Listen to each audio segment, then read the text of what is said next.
Assalamualaikum warahmatullahi wabarakatuh. Perkenalkan, nama saya Muhammad Fatur Ilham.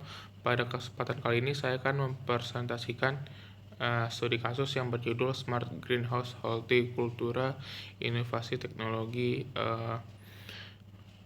Internet of Things dan PLTS of Grid untuk memperkuat pilar ketersediaan pangan berkelanjutan di Lembang, Kabupaten Bandung Barat. Saya memilih aspek teknologi karena perkembangan teknologi pertanian saat ini menjadi salah satu solusi untuk menjaga ketahanan pangan, khususnya pada pilar ketersediaan pangan. Ketika lahan pertanian semakin berkurang dan perubahan iklim semakin ekstrim, teknologi memungkinkan produksi pangan tetap berlangsung secara efisien, stabil, dan berkelanjutan.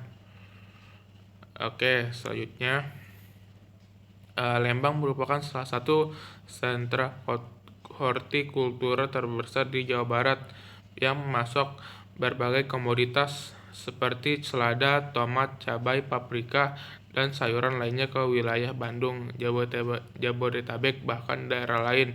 Namun terdapat tiga tantangan utama. Yang pertama itu meningkatnya jumlah penduduk menyebabkan kebutuhan pangan terus bertambah. Yang kedua, alih fungsi lahan pertanian menjadi kawasan wisata dan pemukiman sehingga luas lahan produktif semakin berkurang. Ketiga, perubahan iklim seperti curah hujan yang tidak menentu dan kenaikan suhu meningkatkan resiko gagal panen. Jika tantangan ini tidak diatasi, maka produksi hortikultura akan terus menurun sehingga berdampak pada ketersediaan pangan masyarakat. Selanjutnya itu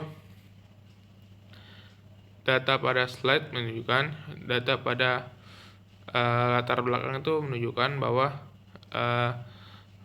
luas lahan sawah di Kabupaten Bandung Barat mengalami penurunan dari 21 hektar pada tahun 2016 menjadi sekitar 18.000 hektar pada tahun 2023. Penurunan ini terutama disebabkan oleh ekspansi kawasan wisata dan pembangunan pemukiman. Selain itu, perubahan iklim membuat suhu dan curah hujan menjadi tidak stabil. Pada sistem pertanian terbuka, kondisi tersebut itu dapat meningkatkan resiko gagal panen hingga sekitar 40%. Melihat kondisi tersebut, smart greenhouse menjadi solusi karena lingkungan tanam dapat dikendalikan.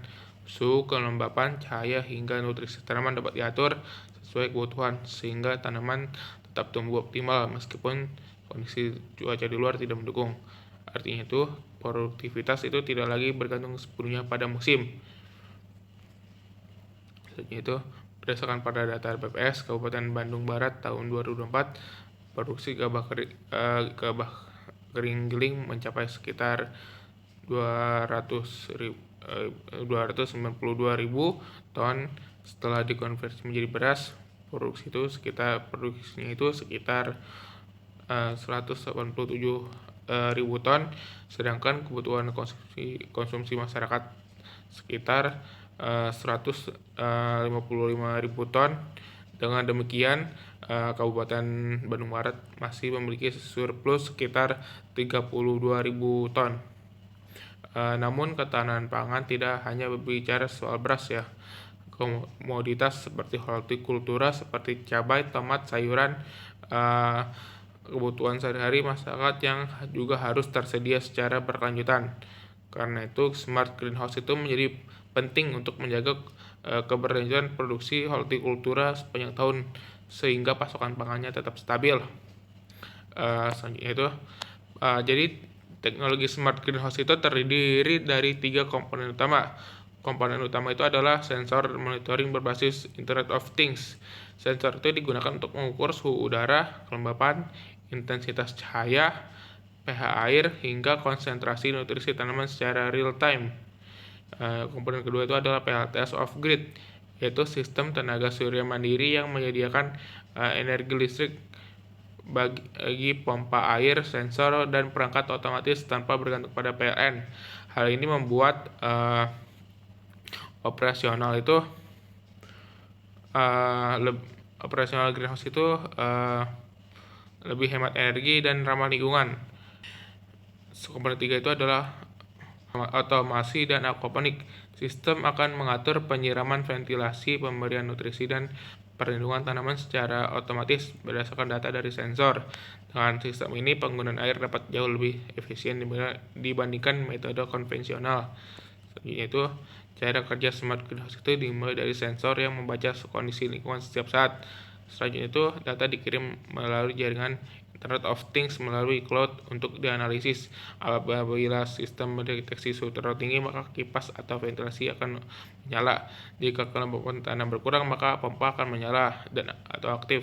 Semua kipas itu dipantau melalui smartphone, sehingga petani dapat mengetahui tanpa harus berada di lokasi greenhouse. Jadi itu keputusannya itu lebih cepat dan efisien. Selanjutnya itu ada implementasi smart greenhouse memberikan dampak terhadap pilar ketersediaan pangan. Produksi hortikultura dilakukan sepanjang tahun atau sekitar 365 hari secara berkelanjutan.